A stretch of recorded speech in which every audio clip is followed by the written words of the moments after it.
নবীজি বলেছেন কিয়ামতের দুইটা মেজর সাইন, দুইটার মধ্যে একটা হচ্ছে أن ترى الحفاة العراة العالة رياء الشاء يتطاولون في البنيان। যখন সমাজের দরিদ্র শ্রেণীর মানুষেরা, যাদের পায়ে স্যান্ডেল ছিল না, গায়ে কাপড় ছিল না, এরা উঁচু উঁচু বিল্ডিং নির্মাণের প্রতিযোগিতা করতে থাকবে, ফান্তাজির সাআহ, তখন কিয়ামতের অপেক্ষা করতে থাকবে।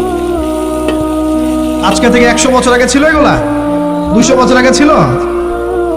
সুবহানাল্লাহ। আর কোন সাইনের জন্য অপেক্ষা করছেন?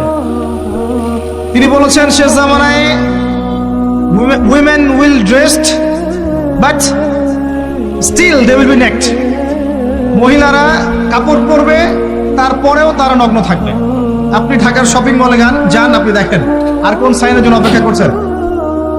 শুধু ঢাকা কেন, গ্রামগঞ্জে ছড়িয়ে পড়েছে এগুলো, এখন গ্রামেও ছড়িয়ে পড়েছে।